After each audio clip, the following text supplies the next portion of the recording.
더불어민주당 비대위 대변인 신현영입니다. 정치보복, 설마 했던 우려가 현실이 되어가고 있습니다. 윤석열 당선자는 정녕 정치보복을 시작하겠다는 것입니까?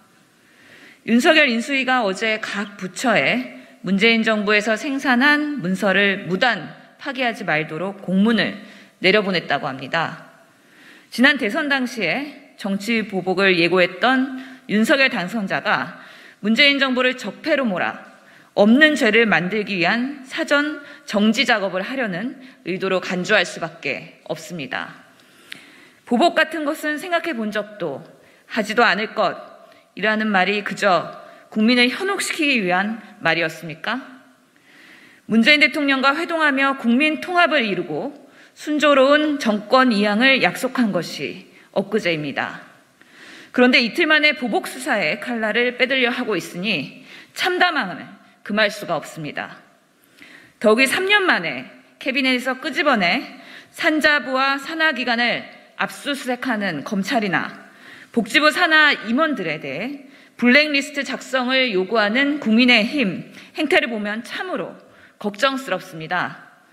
윤석열 인수위는 정치보복을 위한 움직임을 즉시 중단하십시오. 더불어민주당은 윤석열 인수위의 기획수사와 정치보복을 결코 묵과하지 않을 것입니다. 두 번째 브리핑 이어가겠습니다.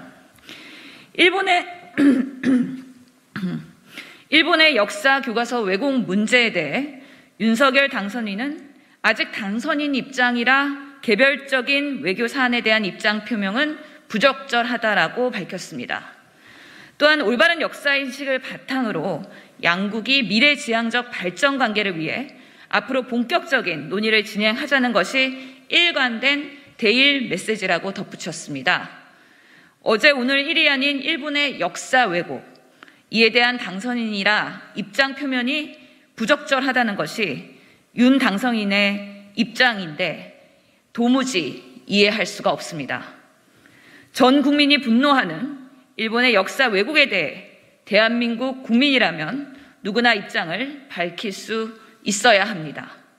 국민의 선택을 받은 대통령 당선인이라면 더더욱이 입장을 밝혀야 하는 의무가 있습니다.